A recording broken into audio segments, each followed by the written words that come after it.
ఆంధ్రప్రదేశ్ కాపు సేవా సమితి అధ్యక్షుడు మణికొండ కోదండపాణి సీఎం చంద్రబాబును కలిసి కూటమి గెలుపునకు కాపులు చేసిన కృషిని వివరించారు. ఈ సందర్భంగా కాపు కార్పొరేషన్ కు నిధుల కేటాయింపుతో పాటు సంక్షేమ పథకాలను సత్వరమే అమలు చేయాలని విజ్ఞప్తి చేశారు. కార్యక్రమంలో సీనియర్ కాపు నాయకులు రమేష్ బాబు, గజేంద్ర తదితరులు పాల్గొన్నారు.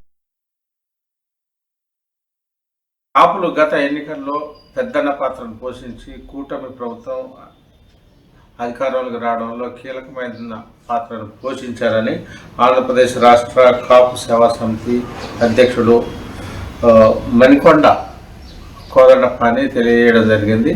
ఆయన మంగళగిరిలోని పార్టీ కేంద్ర కార్యాలయంలో రాష్ట్ర ముఖ్యమంత్రి చంద్రబాబు నాయుడుతో ఆంధ్రప్రదేశ్ రాష్ట్ర కాపు సేవా సమితి తరఫున భేటీ కావడం జరిగింది. ఈ సందర్భంగా గత సాధారణ ఎన్నికల సందర్భంగా కాపులు ఏ విధంగా కూటమి ప్రభుత్వానికి సపోర్ట్ చేసింది, అదేవిధంగా రాష్ట్ర కాపు సేవా సమితి కూడా ఏ విధంగా రాష్ట్ర వ్యాప్త పర్యటన చేసి కూటమి విజయం కోసం ఏ విధంగా ప్రచారం చేసిన ఫోటోలు కానీ వీడియోలను కూడా ఈ సందర్భంగా చంద్రబాబు నాయుడుకు చూపించడం కూడా జరిగింది.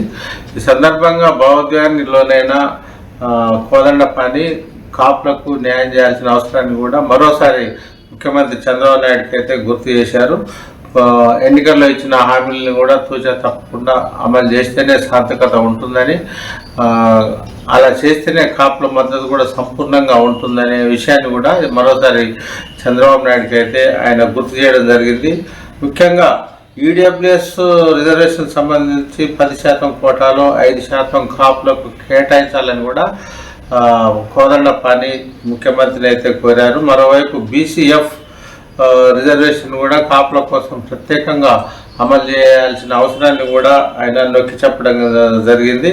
అంతేకాకుండా కాపు కార్పొరేషన్కు నిధులు విడుదల చేయాలని, విదేశీ విద్యకు సంబంధించి కూడా పెండింగ్ బకాయిలను విడుదల చేయాలని కూడా ఆయన ప్రత్యేకంగా కోరారు. ముఖ్యంగా స్వయం ఉపాధి కింద కాపులకు ముఖ్యంగా బడ్జెట్ కేటాయింపుతో పాటు కాపులకు ఆర్థిక సహకారం అందించాల్సిందేనని కూడా వారు చెప్తుండే, కాపు మహిళలకు మహిళా ఆర్థిక చేయూత కింద కూడా ప్రత్యేక చర్యలు తీసుకోవాలని కూడా కోదండపాణి అయితే చంద్రబాబు నాయుడు కోరారు. అదేవిధంగా కాపు విద్యార్థులకు అమ్మఒడి పథకం కింద కూడా కుటుంబంలో ఎంతమంది చదువుకునేవారు ఉంటే అంతమందికి 15,000 రూపాయల చొప్పున ఇవ్వాలని కూడా ఆయన ప్రత్యేకంగా విజ్ఞప్తి అయితే చేశారు. కాపులకు 50 సంవత్సరాలకే పెన్షన్ అమలు చేసి నెలకు 4,000 రూపాయల చొప్పున ఇవ్వాలని కూడా ఆయన ఆంధ్రప్రదేశ్ రాష్ట్ర కాపు సేవా సమితి తరఫున ఒక వినతి పత్రాన్ని కూడా ముఖ్యమంత్రికి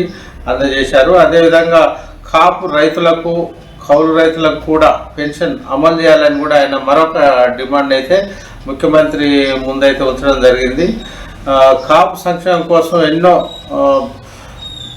పనులు చేస్తున్న నేపథ్యంలోనే తాము ఇచ్చిన వినతి పత్రంపై సానుకూలంగా స్పందించి త్వరలోనే ఒక విధానపరమైన నిర్ణయాన్ని కూడా తీసుకోవాలని కోదండపాణి కోరారు. 2014-2019 సంవత్సరంలో తెలుగుదేశం ప్రభుత్వంలో రాష్ట్ర వ్యాప్తంగా కాపుల భవనాల కోసం ఇచ్చిన స్థలాల్లో వెంటనే కాపులకు భవనాలు నిర్మించాలని కూడా ఆయన ప్రత్యేకంగా కోరారు.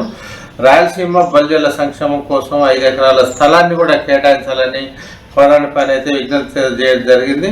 రాజధాని ప్రాంతంలో అంటే అమరావతిలో 5 ఎకరాల స్థలాన్ని కాపులు తెలగల కోసం, ఉత్తరాంధ్ర ప్రాంతంలో కాపులు తెలగలు తూర్పు కాపుల కోసం 5 ఎకరాల స్థలాన్ని, అదేవిధంగా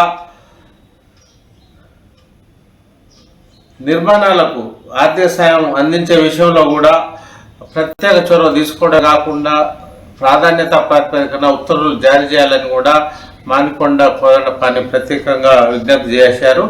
ముఖ్యమంత్రి చంద్రబాబు నాయుడు కలిసిన వారిలో మణికొండతో పాటు మరోవైపు కె రమేష్ బాబు, అదేవిధంగా గజేంద్రరావు వంటి కాపు నేతలు కూడా పాల్గొన్నారు.